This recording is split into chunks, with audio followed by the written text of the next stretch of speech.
I'm Ashley. And I'm Jackie. Welcome back to Dumb Witch Club. Hi.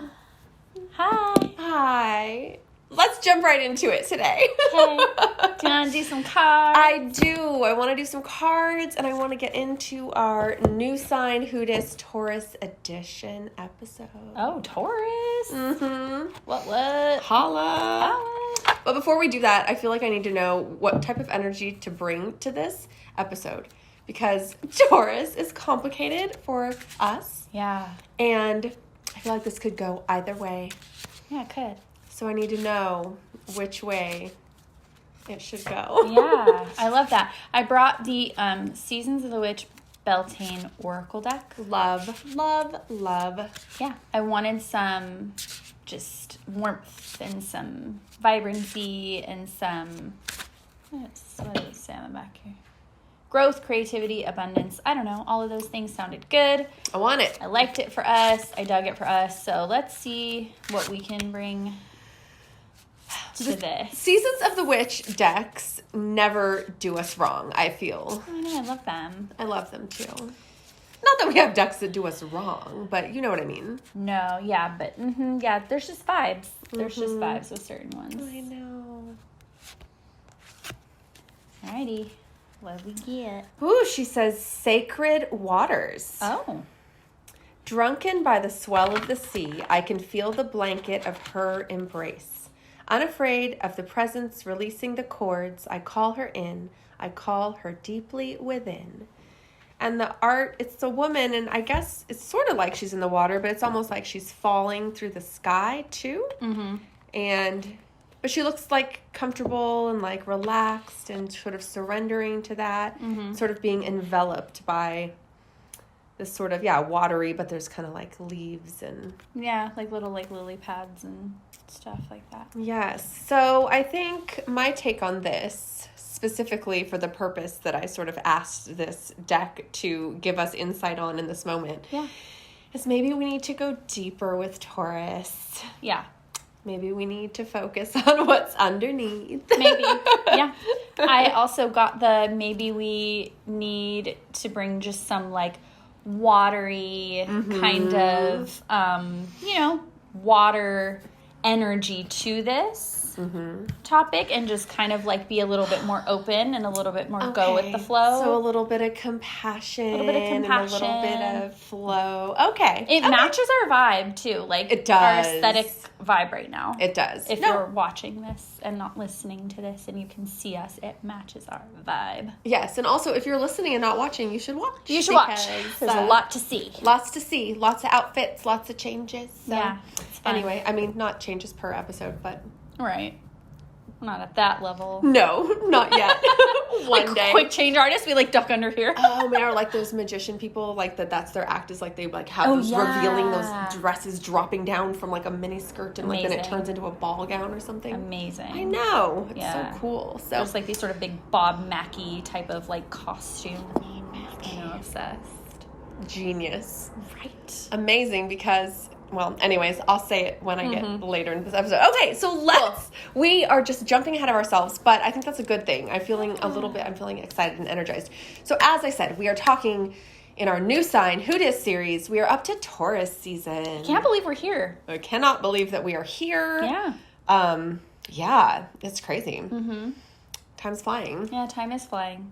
When I was preparing for this episode, I was like, Taurus, really? We're already here? Dang. Okay. Yeah, so Taurus season, which again is when the sun is in the sign of Taurus, is roughly April 19th or 20th through May 20th or 21st. As we always say, it can vary from year to year because it really is based on what degree the sun is at on a day, not just on the day of the calendar. Right, so make sure you research it. Yes. You're looking up a specific date. Yes, exactly. But that's the time period that we're looking at. That's where we are. That's where we are. That's where we are. Yes. So yeah, what do we want to say about Taurus to start? Well, the basics, I guess, right? Let's get down to the basics. So Taurus, fixed, earth, night energy. Yeah. Fixed sign, earth sign, night energy. So much like the observations we had about the Aries energy, I don't feel like this is really complex or surprising. No. I feel like it's very easy to see. I'm almost imagining like, like a caravan of like camels traveling, and it's nighttime, and they are fixed. They are just going on the ground, treading the earth, and it's overnight, and they're just going. It's a great image. Doing their thing. Yes. Know what they're doing. Don't need the light of the sun to do that. They're perfectly fine. Yes. Yeah. So I really see those energies just working together, and there's not a lot of conflict within how those would go together, in my mind anyways. Yeah, I agree. And I think, it's the second sign of the zodiac, so we're not into anything like super complex yet. Right. Slightly more, but really not. And just feels very straightforward to me. Yes, and like we even talked about in the Aries episode, and we'll talk about here, just because there's not a complexity to the energy, it doesn't mean that it's simple. It doesn't mean that it's boring. No. In fact, there is complexity. There is. And some of the complexity, I think, ironically, is due to how straightforward this sign is. Absolutely. It's similarly complex like Aries in a completely different way. Completely different way. I feel like the difference between these is one of the most significant differences between signs. There's a lot when you talk about, the cusp energy and how they relate to each other and sort of how one goes to the other. This is one of those where I feel like it flips big time. Well, and as we did talk about in our Aries Taurus cusp episode, right? It's an awkward cusp because there's so much power exchange or resistance to exchange happening. And I think you're absolutely right. By the time Taurus fully comes in to its power, to its empowerment, it's kind of like Aries who, you know? Totally. Absolutely. Yeah, just forgetting everything that Aries did. Yes. But I think that also, so like you're saying, it's the second sign. Yeah. And like we like to liken the wheel to a life cycle. And so Aries being the baby, we kind of talked about in the Aries Taurus cusp episode, that time period I saw as kind of like the kindergartner. But I think Taurus is really that child in sort of the elementary school years. Let's call it like ages 6 to 10. Sometimes this is called like magic years. These are the years when someone's really a child, like fully in the innocence and the enjoyment of just being and learning and living and figuring out who they are, but not in a complex way, just in a way of like, I like playing with cars, you know? Yeah, exploring. Yes, exploring, exactly. Yeah, I completely agree. We come like out the gate with Aries and it's like this cardinal fire, and then I feel like we get to Taurus and like everything just kind of like slows down. Yes. And Taurus is like, all right, cool, but like let me stop and look around, let me stop and kind of check things out, let me see like everything you engendered, Aries, let me just kind of like see what arose from that and everything that came out of that. I just want to kind of like enjoy.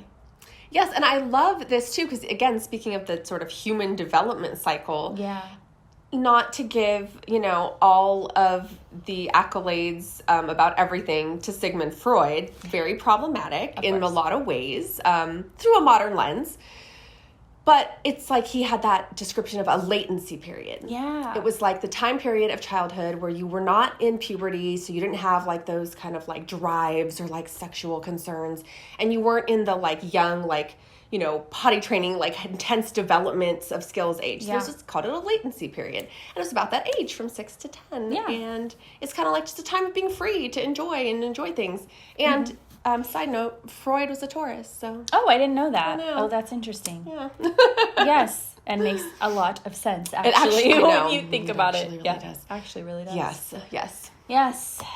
So yes, just like you mentioned, just because it's simplistic in some ways, doesn't mean that there's no layers to what's going on. And, obviously there's depth, there's layers. I mean, sort of this stereotypical idea of Taurus energy of Taureans is the bull. They're strong-willed. They're stubborn. I mean, stubborn is probably like the main word that you're going to see associated with Taurus. Yeah, I think that's the first word. And that's usually the word that people just always, like, if they're going to pick one, that's what they're going to say, and that's all they're going to say. Well, yeah, and I mean, I've always kind of had a problem with that. Because I don't think that stubborn...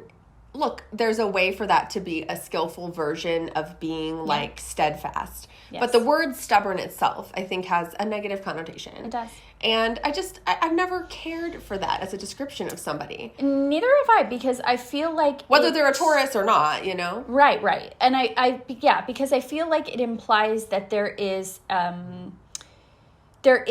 a tendency to dig one's heels in, even if it is arbitrary. And I do not find Tauruses to do that over arbitrary matters. No, absolutely. And it's not purely obstinance. No. It's like a firm belief in knowing who they are and what they need. And doesn't mean they can't or shouldn't change their mind or take input from others at times.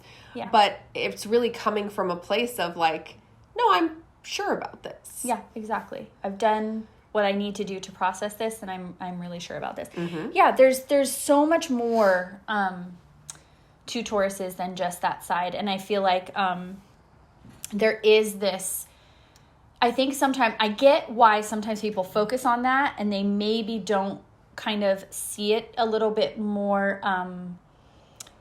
multifaceted, because they may not see this side, but Tauruses also very much have a very sensitive, very soft, very sensual side to them. Yes. That they don't show to everybody, but it's definitely there. I mean, their ruling planet is Venus. Exactly. And I feel like that gets lost, or it's almost like confusing, like, well, how is their ruling planet Venus? Yep. But that is definitely one of the reasons why it is. Yep. And how that shows up.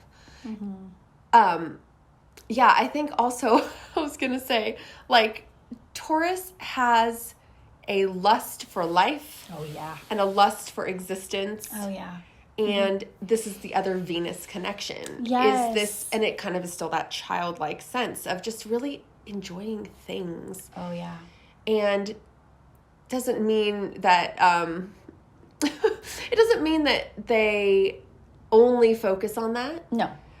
But they can, and that's like the unskillful presentation. Definitely. And it doesn't mean that they're like never depressed or never hate things either. Yeah. But I think there is just this sense of like they kind of embody life whether they want to or not. Oh, yeah. Yeah, they really cultivate the things around them that are pleasurable and that they particularly, like you said, it's not that they don't hate things or they're not opposed, because the things that don't give them pleasure and are not aesthetically pleasing, and they won't like those things, and they won't pour energy into them, because they are an earth sign after all. They're not going to do it if they don't want to. No. But they very much do have that like zest for life and that, like joie de vivre.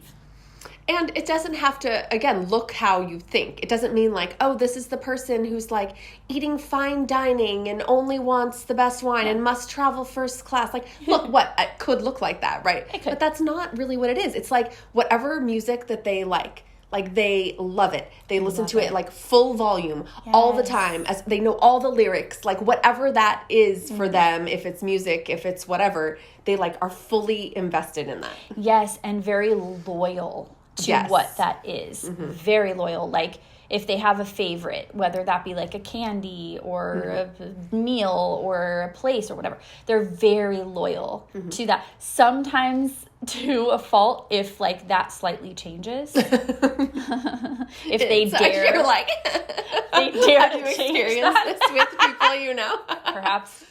I know. I feel like, okay, so like in other episodes, we have said or alluded to the people in our lives who have those signs, you know, your mom, my dad being Aquarians, like that whole thing. Yes. There's some significant Taurus energy in our lives. Oh, yeah. Past and present. Past and present. And especially present. especially present. And in present is the good way. What does that mean? The present Taurus energy that we have around us is more of a good kind and a balanced kind, I believe. Yes, I think that you are right. So, but I didn't like grow up. Don't drink when I'm talking. You're going to laugh. I sipped it like Kermit, like, minding my biz, made that comment, throwing it out there, and anyways. I really did that. Go ahead. Oh, but I was just going to say, I didn't like grow up around a lot of Taurus energy. No, me neither. Yeah, so it was more like a later in life thing. Yeah, same for me. I feel like we're being so evasive. We are, but that's okay. We're allowed to be. We're allowed to be. We're not Tauruses. We're not straightforward. No, exactly. I know. No, and I'm a Scorpio, so I'm the pole. Well, yeah, but also, I have my Aries rising where I'm like, yeah, whatever you think this means. That's yeah, exactly. It's fine, whatever. Whatever you think. Doesn't matter. We can be as evasive as we want. But we are admitting. We are admitting. And so I think we cannot act like we don't love Taurus. We can't. Energy. We can't act like that. And I don't want to act like that either. No. But I'm just saying, so, we do. Yes. We do. We do. But, there is that, of course, when you're that close to it, there is going to be, like, parts of that energy that are going to irk you. Well, sure. And that's true with any. So, like, we always talk about skillful versus unskillful. Yes, we do. So, we have the skillful Taurus, the evolved Taurus, who is stable. Yes, steadfast. Consistent. Patient, caring. Industrious. Yes, they notice the little things. They're good at the little things. They're observers. Like, they notice. Well, and I think that's sort of like an extension of the way they are with themselves. Yes. Like their favorites and their little things that they want and love and rely on and don't want to change. If they learn those things about you, they will absolutely like bring those things to you all the time or whenever they can. Oh, yeah, because I feel like they talk about like love languages. I think themselves, I think it can maybe vary, but I feel like the Taurus love language in terms of how they like to show it, I think is a lot of gift giving. Oh, so that's interesting. I mean, I think acts of service is a thing too. I mean, they're an earth sign, so I get that part. But they're really good like at noticing those things about someone and like finding the right things for that person. No, okay. I mean, no, that is definitely true. And I think it's an extension of just their interest in this is like, again, that very like age of development, childhood of just observing and noticing and being like, oh, like that's that person, they have that, they do that, and like kind of like sizing things up, but not in a judgmental way. No. Sometimes in a very straightforward way where sometimes you might be like, okay, there's a little more to it. But sometimes it's judgmental too. Sometimes it's very pointed because that directness, that straightforward, it's, sometimes there's no mincing words. Sometimes there's no filter to that. They do like to kind of surmise and then, come up with sort of their assertion at the end of that. Yes. And they're not always correct. Sometimes they're astute in some things, but they're not always completely correct. Well, that's true. And I think that sort of like is like good advice for a Taurus is like, look, you might be right, but you might not be right. Might not be. Yeah. And it's okay if you're not. Yeah. It is okay if you're not. It's okay. But yes, I also think there, just like I mentioned with Aries, like there's a lot to learn, right? That we can learn and bring in. And even though Aries is the first sign and it's me, and like people don't often think about it that way, I was like, there's still things you can learn. Same with Taurus. I feel like they are the kings and queens of treat yourself. Treat yourself should be their motto. It should be the sign's motto because they're amazing at it. And they really are. And they have no guilt. And they shouldn't. And none of us should. And so I think, like, if you're looking for that energy and you need that because you do need to treat yourself and you've been working too hard or you've been taking shit or whatever it is, put yourself around a Taurus because they will be like, we're going to the bar, we're going to the spa, we're buying Manolos. Like, what are you doing? Do it. You earned it. They're just the best at that. That is so fun.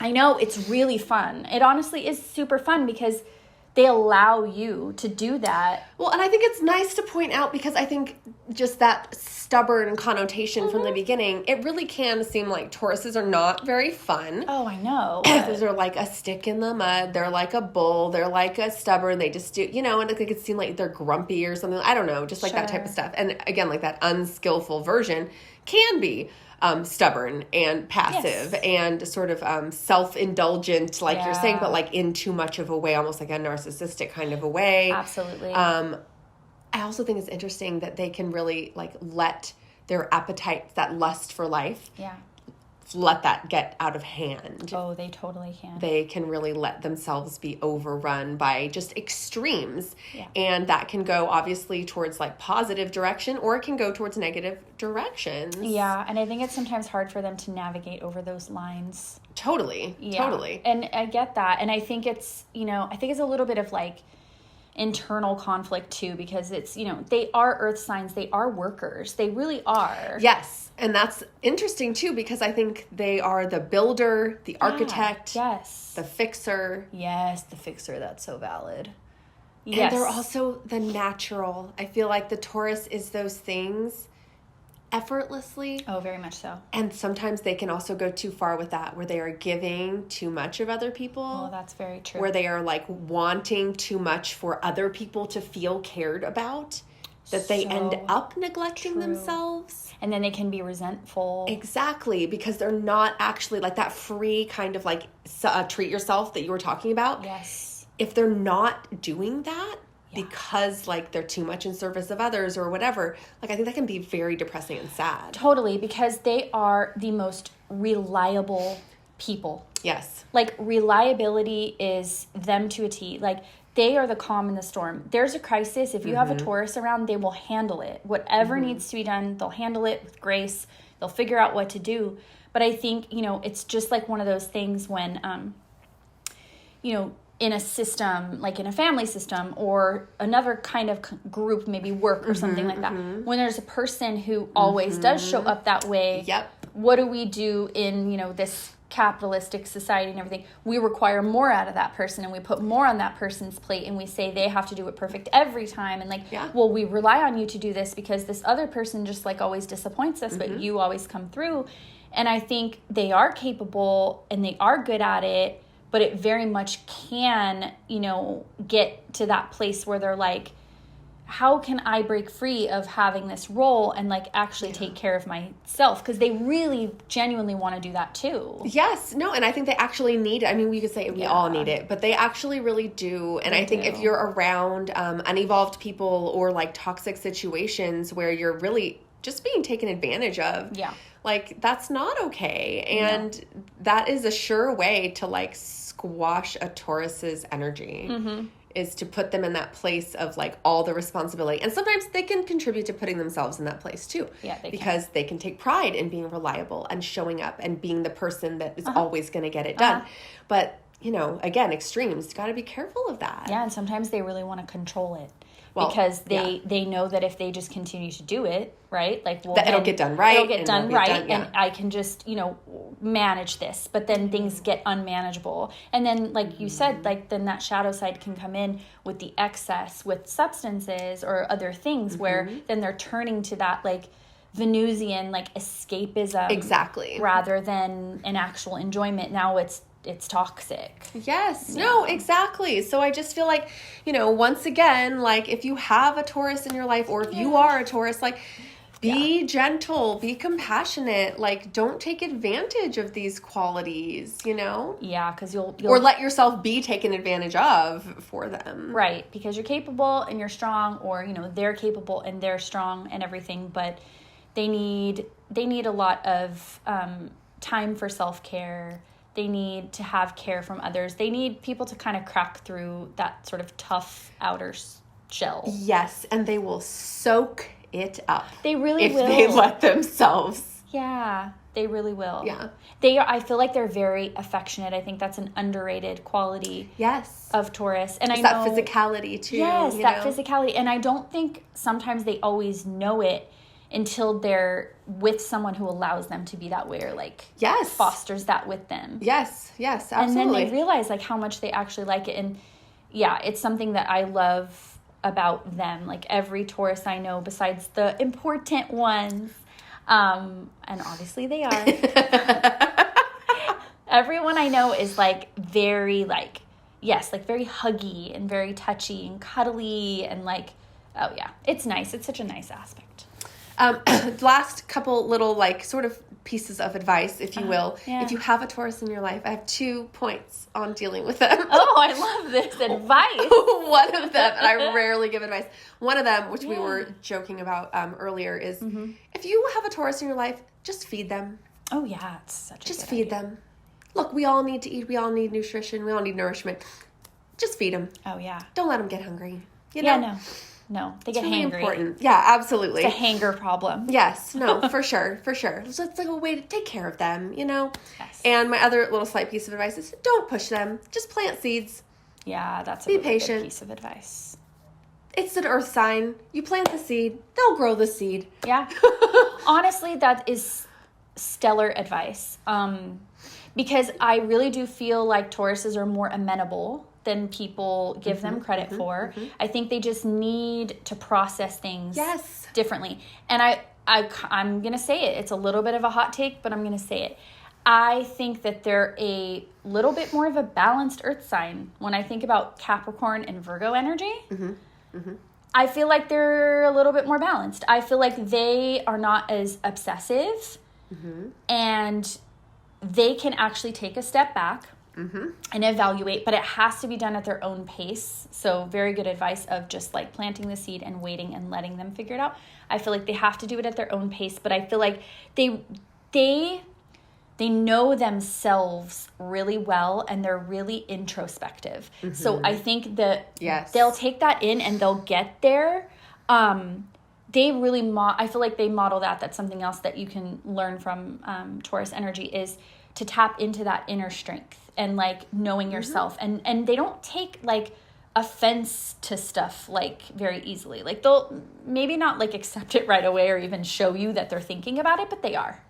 No, I think that's very true. And it's also reminding me, and I think you're right about comparing sort of the earth energies. I think Taurus is the most grounded of the earth energies. And it reminds me of sort of those images that I've named for each of the signs. And I actually wanted to specifically contrast. So the image for Taurus is a copious garden. And that is such evocative language. And so I think it just means this garden that is just full and blooming and growing, and it's like fertile, and it's like the earth giving everything that it can into like producing this beautiful garden.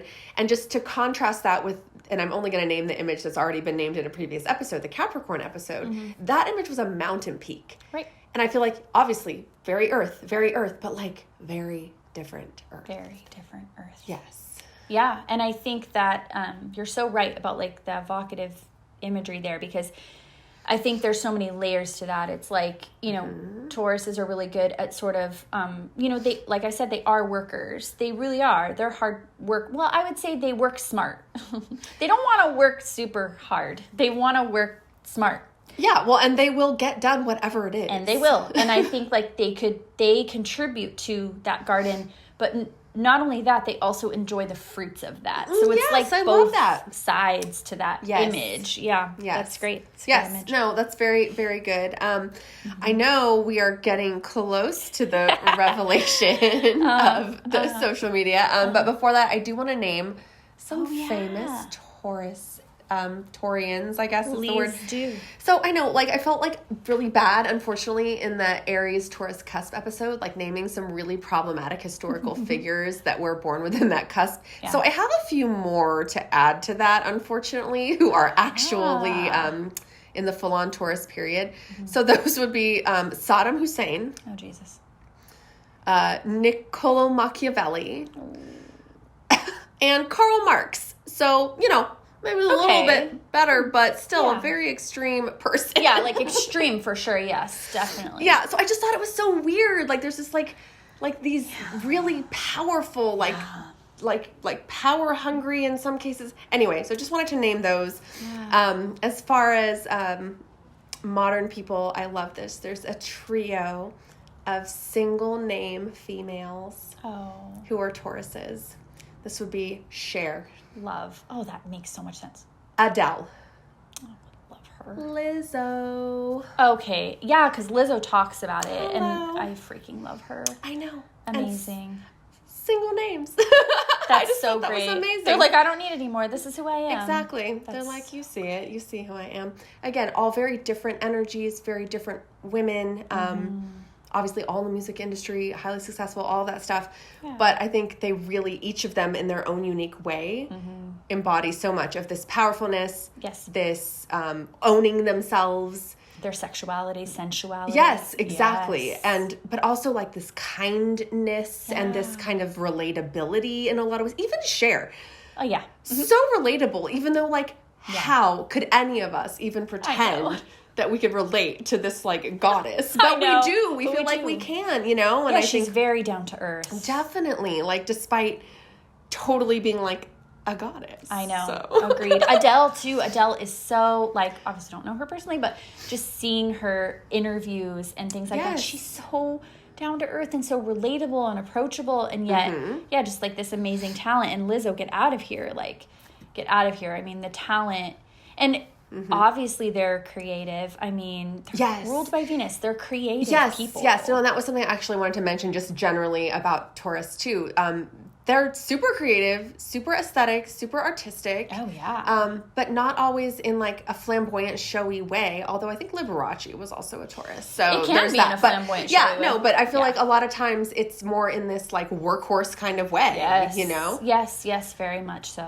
Yeah. Oh, those are great Yeah, examples. so those are my examples. Some crazy ones, but like, just, some weird ones. There's a lot of power there, so it can go either way, right? We talked about that before. So. Well, and also just to say, all those really problematic people are all males. Just saying.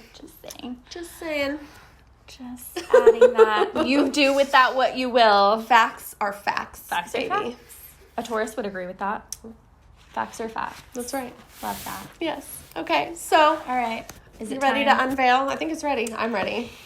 Alrighty. Here we go, Tauruses. This is what you are. Taurus is Patreon. Okay, tell me why. Okay. I just am always so shocked at what you say because it's so good. And as soon as I tell you, okay, explain it, I'm already in my head like, no, it's right. She's right. Yeah, Taurus is Patreon.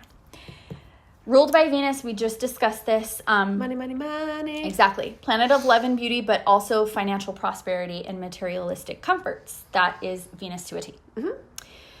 So, Tauruses, they love, you said feed them. They love food. Yeah. They love stuff. They like luxurious things. That doesn't always mean super expensive things or labels, but it can. But they like to have the things they like, and they like to feel luxurious about it. And they understand, because they're an earth sign, that they need the money to be able to afford that, right? So, ideally, again, in comparison to the other earth energies, they work, and they're workers, but they would prefer to work smarter than harder. Well, what better way to work smarter than harder than to have a side hustle that brings money into you based on stuff you're already doing? Right. Because you're creative, because you're a Taurus. Right. You're already creating. So here are pieces of my creation. You shall pay me to consume these pieces of my creation. And they don't have to invent the website. They don't have to do any of that stuff that's extra work. It's already created for them. Patreon's a thing. They're like, good on you. I will take what I can from that. They do get some of that kind of controlled social aspect to Patreon. And mainly it's all just love and attention on them. Yes. Which I think that they would really appreciate. Yes, and they can sort of like participate but still remain independent and remain themselves. And even somewhat anonymous if they choose to be. Like you can be like pretty anonymous on Patreon. But yeah, and then they can do all of this from their cozy comfort of their home or their nest, which is exactly where they want to be. And they can take the money that's rolling in and turn around and online shop immediately. That's amazing. So there you go. That's fantastic. I love it. I love it. You're so spot on. You're so spot on. Yeah. So good. Yeah. Yeah. I love it. So I think I think that wraps it up. I think so. What more can we say? No, not too much. So everybody out there, just remember that we love everybody in all signs, or at least we don't not love you because of your sign. Dumb Witch Club is written and produced by us, Ashley Sidner And Jackie Gerard at the Dumb Witch Clubhouse in Orange County, California. Produced and edited by Matt Heinemeyer. Creative Director and Culture Consultant Violet Turner. Original music by Ashley Sidner. And look us up on all your favorite social media platforms, including Patreon. Until next time, stay witchy friends. And stay dumb.